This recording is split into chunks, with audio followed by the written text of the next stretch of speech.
Hello friends and welcome back to The Press. We're on match day 11 now and Julian, Liez and Niamh join me once again.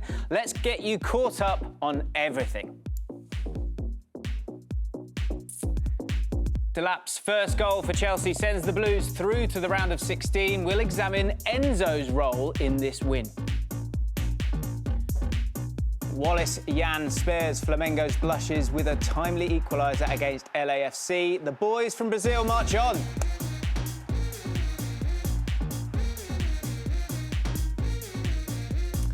Boca Juniors taught a lesson as trainee school teacher Christian Grey, not that one, snatches a draw despite a weather suspension. We'll look at their historic performance.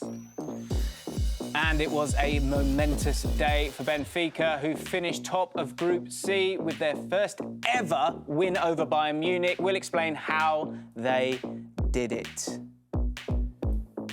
And fortunately, I am not alone. Julian, Liez and Niamh join me again. It was a great day of football. What fascinated you the most from today, Niamh? Andreas Schjelderup, the Norwegian for Benfica. Really impressed by him. OK. What about you, Liz?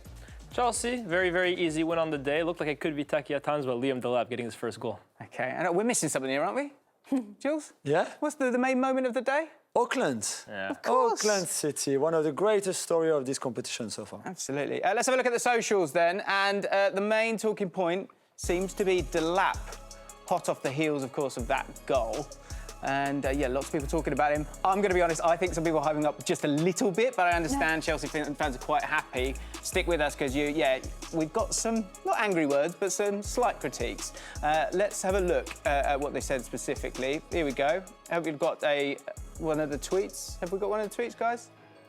OK, we haven't got it. Well, don't worry about it. Basically, they're hyping him up hugely. Delap, good performance from him, wasn't it, Liz? Yeah, I mean, look, we had that conversation, obviously, me and Jules, about Nico Jackson and Delap, and I don't think there was much debate about who we thought was going to go in and really be the star. And honestly, the way the competition has gone for both, I think the decision is very easy for Maresca. OK, we're going to have a chat about the lineup. There were a lot of changes. We're going to get to that in just a second. But let's have a look at the groups here, because as you can see, this was the situation in Group D before the games kicked off.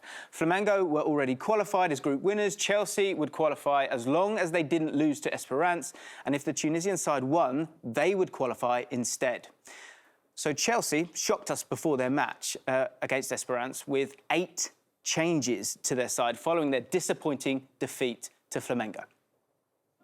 It's always sunny in Philadelphia, just not always 100 degrees Fahrenheit. It's the hottest day in Philly for 31 years. Who can take the heat? There's a round of 16 tie with Benfica awaits the winner of this one in Chelsea. Tame the team they call the Beast of Africa. Free kick for Chelsea, Enzo Fernandez to take it. There's a header by Tosin! Free header for the big Chelsea centre-back. Delap, great strength by Liam Delap, great footwork, great finish Liam Delap! The new boys arrived at Chelsea. Edge of the box, there's the shot and the save will spin up and in for 3. The shot from Rage, full of power. Enzo Maresca's side and marching on to the round of 16 here in the Club World Cup.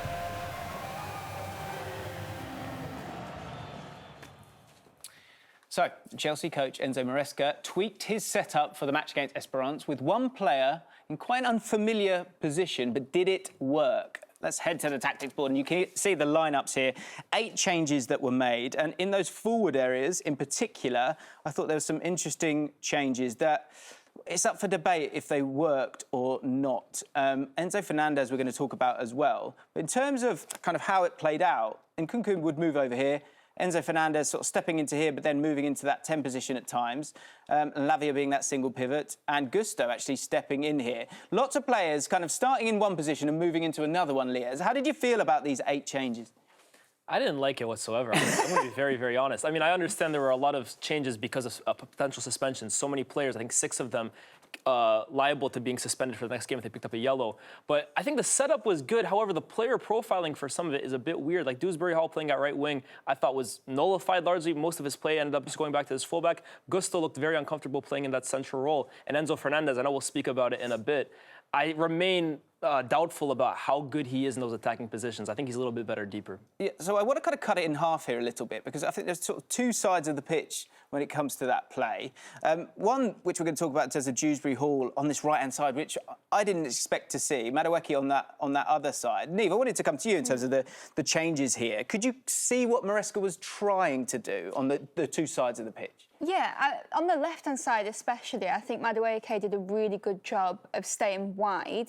But he did look really threatening when he got the ball. He made some good runs. But both him and Delap were quite far away from each other, and there was a lot of space there, and we saw Enzo make quite a few runs into that space. So you could see there was a pattern of play to get into dangerous positions on that side. I don't think there was enough movement and ability on the right-hand side that could do the same thing.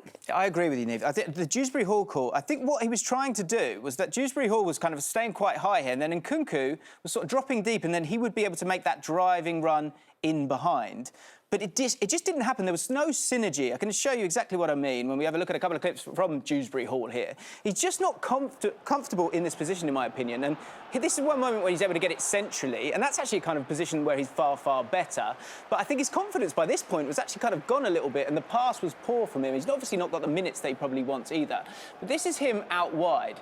The defender knows he's not really going to run, and you want Nkunku to kind of make that run into that space. There were so many instances here where he then ends up playing the ball backwards. I felt like it didn't win, and I don't want to totally pick apart this Chelsea performance, but because it was a 3-0 win, but constantly kind of going backwards. Him and Nkunku weren't able to kind of work together at all. And if you think of the two triangles on either side, Delap, Nkunku and Dewsbury Hall, that was the only time he got the ball to Nkunku, was when the ball came backwards.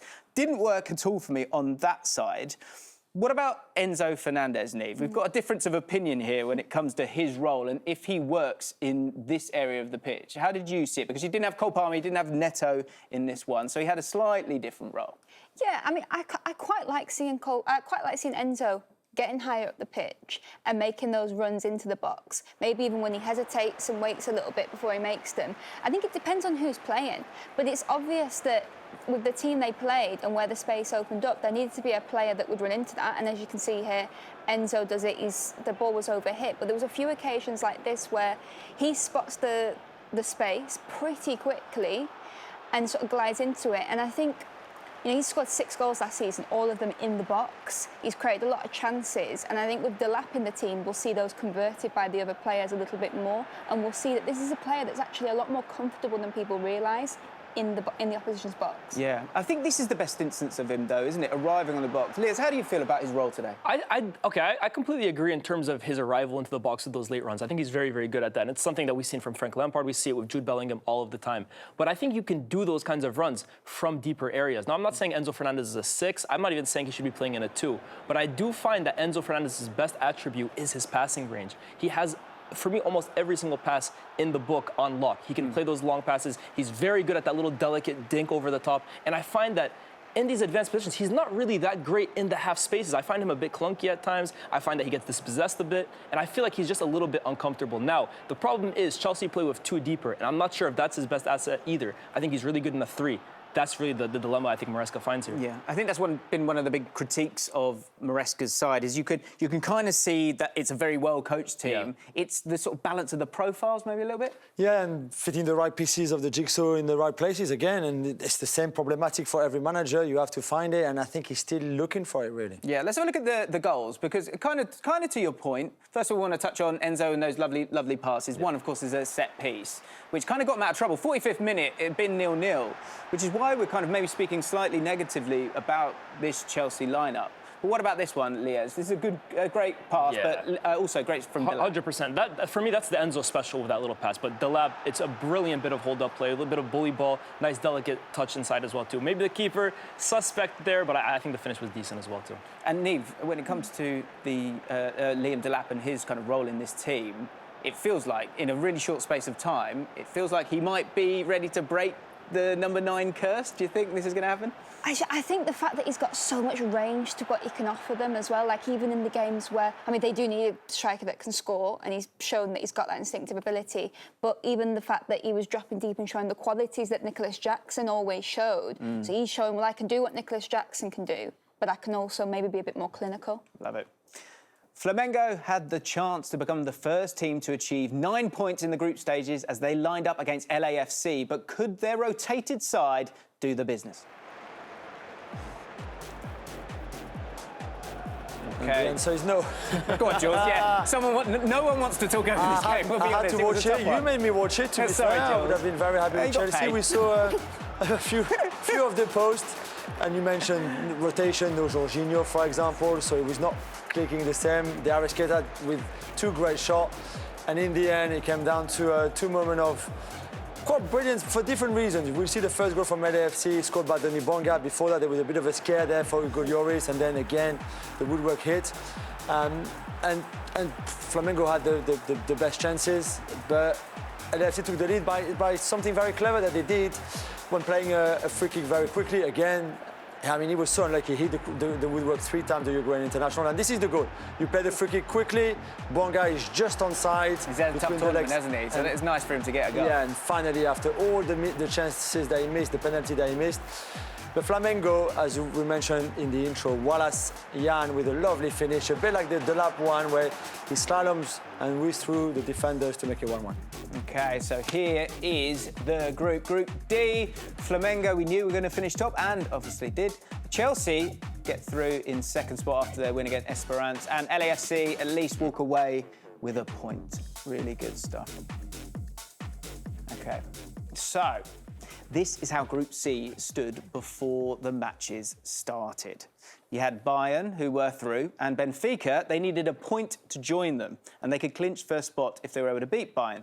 Boca needed to win by a 7-goal swing in this one, whilst hoping that Bayern Munich beat Benfica. But Auckland City hadn't read the script. They had other ideas. Geordis Park is our host. Boca Juniors won't want their journey to end here. They need to win to ensure that there is a chance of the last 16. Well, it's a good one. It's in. It has found a way in. And Boca have their all-important crucial goal. Palacios. Oh, good effort. Oh, it stays out. Blanco. That's a great ball in. And off the crossbar again. Margos delivery in towards Gray. It's in. Auckland City score at the Club World Cup. And look at what it means to Auckland City. This team of part-time amateurs have taken on one of the giants of Argentinian football and come away with a point. Boca Juniors versus Auckland City surprised us all, of course, an utter shock. But the lack of creativity from Boca Juniors was so, disappointing to see if you're a Boca fan. I'm going to be honest, I was buzzing for Auckland City at the end of it. And you can see the two teams here. Now, it's really interesting. Look, we all feel like we have a plan, of course, when we're sort of setting up a team. Says the guy who's never managed a game in his life. And you can see here they got the 2 lineups. And what was interesting was Cavani came into this team. Morentio had been fantastic in this tournament, really great finishes. And so you thought, get your forwards on, and that would make a difference. Now, if we move it along, this looks great, doesn't it? You're obviously dominating the game, but we knew that Boca would dominate this game.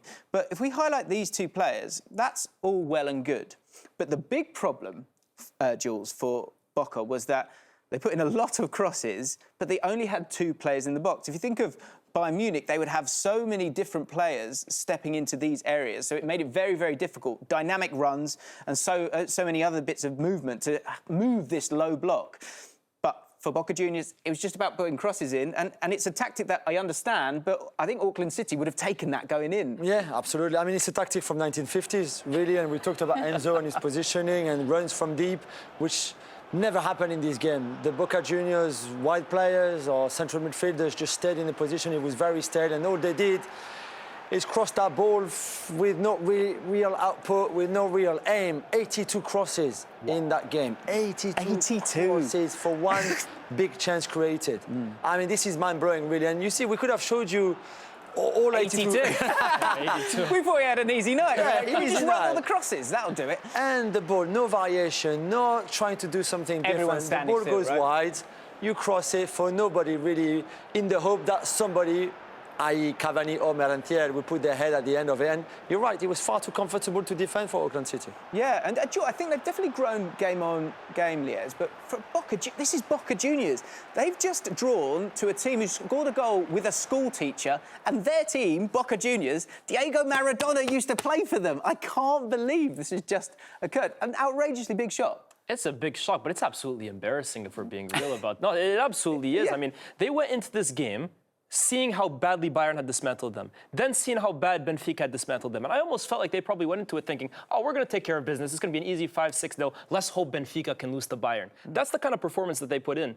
And big up to Auckland, but seriously, the snobbery that we've seen from the coach of Boca Juniors, and the performance on top of that, it's fitting. Yeah. Well done to Auckland. Absolutely, and obviously they got a goal, but they had a couple of chances as well. Yeah, they played quite. They played really deep, and we knew that, the 5-4-1. But on the ball, look at this kind of combination between the lines, that ball through there, perfect. You square the ball, and then you even have a good shot. Okay, Marquezine made that save. It's quite an easy save in the end, but the rebound could have gone your way on another day. They didn't get much of these. And then the goal happened straight at the start of the second half. On set pieces, as we mentioned, a future school teacher there, Gray, with a lovely finish, like a moment he will never forget. Niamh, you know, on your channel, you talk about great stories a lot of the time. And this is a great story, isn't it? 41 shots, 10 on target. As we said, the goal they scored was an own goal themselves. But this is a lovely moment for Auckland City. You've kind of, a lot of people sort of been digging them out, but maybe patronising them a bit. Yeah, absolutely. And I think as well, the effects of that financially for them will just be brilliant. Enormous. Yes, so absolutely super. Enormous. I did want to show you guys this, if possible, is the final seconds of the game. And me and Niamh will hopefully kind of... This suits our sensibilities. First of all, brave stuff from the keeper, who made 10 saves in this game. What I love, Christian Gray, the goal scorer, is he going to chest it down? No. Wallop. Get it out. You see that? You see that at Bolton? What do they say? When in doubt, get it out. That's it. I absolutely love it. What about the reaction in Argentina, though? Let's have a look at the Clarín newspaper. Incredible stuff here. You've got the headline here, and no, I don't speak fluent Spanish, but this is apparently it. A tortured Boca. They left the Club World Cup in the same way it came, showing the worst version of itself against Auckland City, returning to Argentina with plenty of doubts. Oof. Hopefully that's correct. Yeah, seismic shock here. Absolutely amazing stuff. Wow. OK. Heading into this game, Bayern Munich were the heavy favourites, but when they fielded a rotated team, it gave Benfica a huge chance to top the group. Bank of America Stadium, home of the Carolina Panthers, today hosting an all-European clash. Benfica of Portugal taking on Germany's Bayern Munich. Orsles, good delivery in. What a finish! Sheldrup to give Benfica the lead. This is Harry Kane. Oh, what a pass it is! Leroy Sané denied by Trubin. Bayern Munich have been beaten by Benfica for the first time ever. OK, Group C. There it is. Benfica top the group. Did not expect to see Bayern in second place, but they do progress.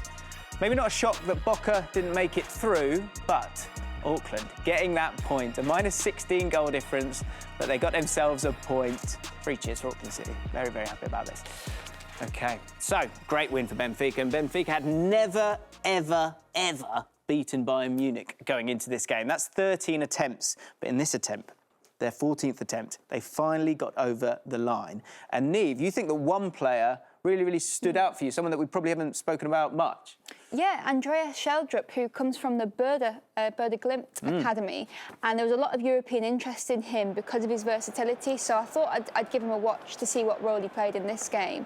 And what I was really impressed with was this was a left winger with bags of talent who was absolutely graphing and reading the game brilliantly as a 21-year-old as well, making up a back five, helping the left back, reading pretty much every pass that comes through to Leroy Sané. That first half, Leroy Sané was locked up. He struggled. And actually what Bayern ended up doing was sending up the right back as well, Sacha Boey, to try and add some more numbers, and he read the runs to him as well. Here's an occasion actually where he spots Boey, who's making that run, and basically what he does is he gets himself in the way just to buy the foul, and it's just really clever.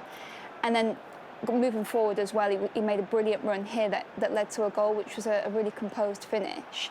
And he deserved it because he absolutely grafted throughout that game. Yeah, great spot. I love that spot. And I think it's one of those ones where, and Leaz, you'll back me up on this. Look, we have our stats and it's great, but the stats aren't outrageous in that game. But with the eye test, him making those deep runs, it's not about dribble attempts as a left winger. It's about getting there at the right time. And he scored a goal from exactly that. So really, really good spot. So there's a youngster there for Benfica.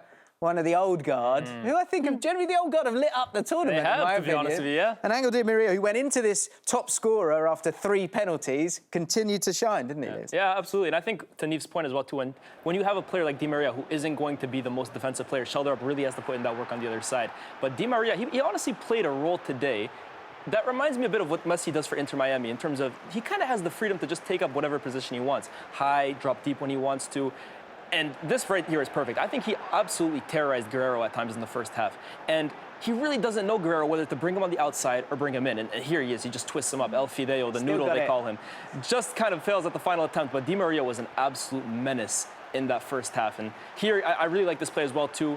Holds it up brilliantly. Pavlidis kind of runs off him. It was a bit of the Suarez and Messi chemistry that they had. I think maybe just a more athletic version of Suarez these days than Pavlidis. But I thought Di Maria showing his age, real maturity and experience throughout these 3 games. Yeah, for Bayern, obviously a disappointing result. 686 passes to the 260 for Benfica. 4 big chances. We talked about Di Maria having a good day. It was a bad day for Sané, wasn't it? Yeah, it was a bad day. It was a bad day for Leroy Sané, especially, as you mentioned. But 2 others, Harry Kane missed some chances, Pavlovic too. But for Sané, who had a rare start to try to exploit, to do something good. His own XG on his own is 1.2 on this game. And I mean, some of those moments, this one you would expect him to score. The one after that is even worse because it's a great through ball by Harry Kane. And you see that on the turn, perfect timing. He's one-on-one with the keeper onto his left foot and then manages to not score. And he's not even a Bayern Munich player, really. He's there on loan. They borrowed him from Galatasaray where he would play next season, and I think it was completely counterproductive. What's happened to him, honestly? Is it confidence? Is it, what is it? I don't know. I don't think he wants to be there. 29 years old, though. I mean, if I told you 6 years ago when he was still at City, right, that this is what Leroy Sané would look like at 29 on his way to Galatasaray, failing to, honestly, it's not even just the misses. He couldn't get past his fullback at times today. Where has the time gone? OK. Let's have a look at the bracket. Obviously, it's starting to fill itself in now. We spoke about them yesterday, PSG against Miami and Flamengo. Oh, sorry, and I'm getting confused now, don't worry about it. But the important thing is that we've got Flamengo against Bayern now. Wow. And we've got Benfica against Chelsea. Yeah, I mean, first of all, Chelsea against Benfica. Jules, what do you reckon about that one? I think Chelsea are still better. We said Benfica, today they played well in the first half against the Bayern B team. It was much more difficult in the second half. Without Trubin, they could have lost this game easily 3-1. I think Chelsea, with the proper team, with the starters coming back, I think Chelsea will go through. I agree. And Flamengo against Bayern, Neve, thoughts on that one? I think Bayern are going to have a little bit more movement in that final third just to probe away at Flamengo, who are a pretty organised team. Made those changes at half-time with Elise and Kane. They'll be back, won't they, Neve? Yeah. For sure. OK. So, we've had an incredible night, and it's about to get better in just a second. But first, let's have a look at the socials one last time before we go to our special guest today. So, first of all, those tweets that we were talking about earlier, here they are for you now. And it's all about Chelsea at the moment. Are you kidding me? The turn, the touch, 3 defenders on him, and he still buries it at the back post like it's nothing. That's world-class stuff. Delap is, capital letters, him. Future star written all over it. Bit much, maybe? I don't know. Glory. Yeah. Full circle moment in his first game. Delap assisted Enzo and said, hope we keep assisting each other today. Enzo returns the favour with an assist for Delap's first Chelsea goal. The link-up is already loading. Now, we've got something incredibly cool for you today. Now, some people call him Miguel Cardoso. Some people call him the manager of Mamelodi Sundowns. But here on The Press, We call him the gaffer. He's a good friend, and he joins us now. What is this world we're living in? Miguel, how are you, first and foremost? Hi to all of you. I'm very good. We're just on the point of non-return, let's say. The match, next one is just in front. After this good night's sleep, we'll be on the match day. Everything ready, so expectations on the top and ready for it for sure. Amazing stuff. Of course, you've got that big game against Fluminense coming up. But I want to talk about that Borussia Dortmund performance because we were absolutely loving every second of it, despite the defeat. What has that done for the belief of the players and the club and the fans and yourself? I think this match comes on the sequence of the first one. And if we go a little bit back and we analyze that we played the Champions League, the 2 match days, two games from the Champions League final. And we lost in an aggregate of 3-2. And we felt that the reason for that defeat was that we could not find ourselves throughout the 2 matches. And we had 2 challenges for this World Cup. Was first one, obviously, to achieve results at the best possible. But it was very clear for all of us that we should go back on our nature. We could not arrive on the end of the season after so much work and playing so well throughout the season and not being able to put on the best stages the game that we are able to play. So that was very clear. So answering to your question, yes, last game excited us a lot because we understand the feedback that we got from the emotions that we produced throughout the game. And basically, that's also ultimately what we want. We want people to get excited about the way we play. We want people to be involved and want to know a little bit more about Mamelodi Sundowns and our reality and the football in South Africa, and obviously about our players and the coaches. Hiya, Miguel. I'd love to know a little bit more about this style of play, shoe shine and piano. If you could tell us a bit about that. Well, basically, that's an expression that comes from a little bit in the past. Despite this club has only around 60-year-old age, it was born in the township of Mamelodi, and most of the players on those times they were very technical, and the relation with the ball and the capacity to relate with the ball, passing it and having the players all together in the pitch without playing big distances, so that most of the passes were shorter distances, allowing to control the games with the ball. And that expression was the expression used by one of the ancient coaches of the club. Something like when you play a piano, everything is very close. All the fingers, they play together, one side and the other. So the expression piano comes from that. And the shoe shine comes from the fact that the shoe should be clean. And this kind of football should keep your feet clean, let's say. The boots clean, the boots in a proper way. So it's an expression basically that speaks about the style of game, the culture, the identity of the club, the expectations of our fans, and how ourselves as coaches, despite being Portuguese or international coaches, how we have to relate with that identity, promote it. And just for you to understand, it's very usual to hear or receive messages, something like, it's important to win, but we prefer to play our game rather than win. We can compromise, but keep the style, please. Coach, Lias here, first and foremost, thank you for the follow. We got there in the end. I want to ask you about the relationism in the side, right? It's been so refreshing to watch from us here at home. But how excited were you to kind of tackle this new concept when taking over the team? Okay, the Mamelodi Sundowns has been a team in the last 2 decades that has been getting an affirmation stronger and stronger in Africa in general. And it was clear that after Pizzo Moziman, a coach that won the Champions League, the African Champions League for the club, then with the generations that followed him and the last coach, Rolani Mokwena, and also Moncova. So coaches that kept the style of game. When I entered the club, and it's important to understand that last year I was coaching Esperance Tunis and I won to Mamelodi Sundowns 2 times on the semi-final of the Champions League.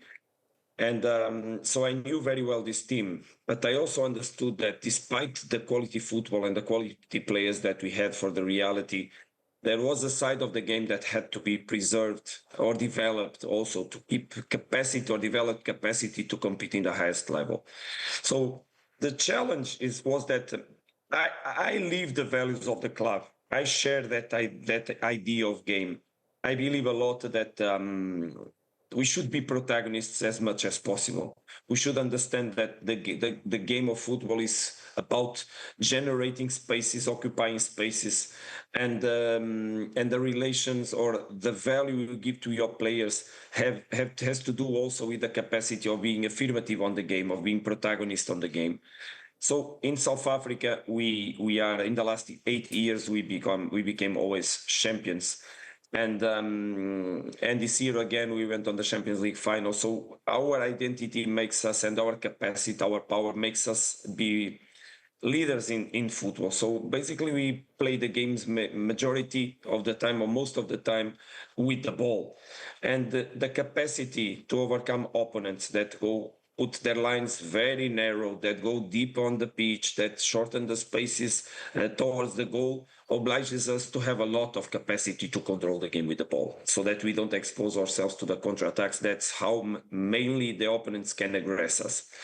So to do that, we need to take the ball from our goalkeeper. We need to progress in the pitch together with the ball. We like to progress. We usually say travel together. We travel together on the pitch. We defend together, but then also when we have the ball, we travel together. And that gives us obviously a clear identity about how we want to touch the ball. Then it's a matter of how you make the disposition of the players on the pitch in the proper spaces so that you can create indefinitions in the opponents. You can then obviously technically use the capacity of the players so that you can overcome lines, you can overcome duels, and play the ball on those spaces that I related with. So it's not really a positional game, but also because that's a lot of dynamic in that positional game that allows us to grow as a team on the pitch and to cope with the different moments of the game itself throughout the games. Exactly. Coach, I loved it when you were in France, and I really hope you come back to coach in Ligue 1. But let's go back to the game of tomorrow, because it's massive. It's a massive game for the club and for the history of the club, and it's quite fitted that it's against Fluminense, a Brazilian team, and your nickname is the Brazilians because you, as you've just explained in a fascinating way, you play a bit like the Brazilians. So it's probably the perfect game for you to go and win and qualify, no? Yes, I think that. It's an ultimate challenge, let's say. We knew that it would be very difficult to play against Borussia because, as I said before, we don't usually have a lot of time on the defensive moment of the game. And when you challenge yourself with big teams, you know that they will probably take the ball out of you. And we knew that if we wanted to be competitive, and that's a message that I've been passing throughout the week towards the approach on the next game, is we need to reach a point where we can still be capable to play the game with the ball, because not only we train like that, but also our physical capacity is adapted to exactly that kind of game. So if we're gonna have to cope a lot with the defensive moment of the game, we are not very capable. And also mentally, eventually, we are not very capable. I think we have a good organization, but mentally, it's tough for us to stay during periods of the game without the ball. We are not used to that. So it takes us to a discomfort zone. So I think the challenge for tomorrow is, again, how long or how much will we be able to split the possession of the ball? And if we can take us to the comfort zone as much as possible throughout the match, the best. So our intention is clearly to obviously show organization when we don't have the ball, avoid the mistakes we did in the previous one. That is something that usually we don't do. We are very accurate on playing from the back, on progressing the ball, on finding the spaces to progress the ball.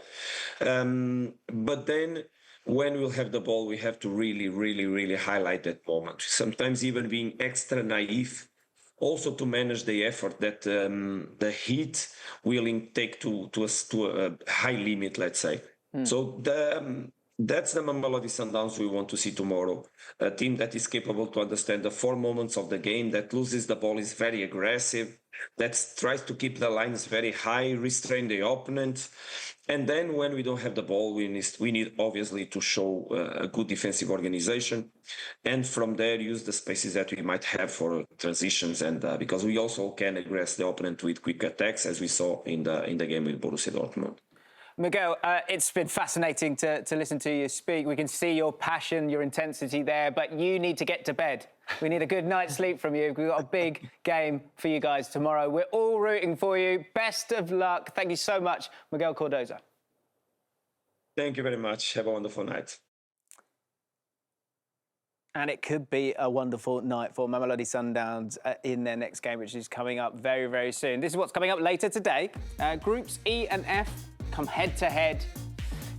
Okay, we've got our 8 p.m. games. Borussia Dortmund versus Ulsan HD. Mamelodi Sundowns versus Fluminense. Come on. 2 a.m. games will be Inter Milan versus River Plate and Urawa Red Diamonds versus Monterrey. And at 4:30, we have, of course, the press. There it is. They won't be my guests, I'm afraid, but my guests have been fantastic today. Niamh, Liège, Jules, thank you so much. See you again very, very soon. I'm sure that is all for today from the press. See you again tomorrow here on the DAZN app.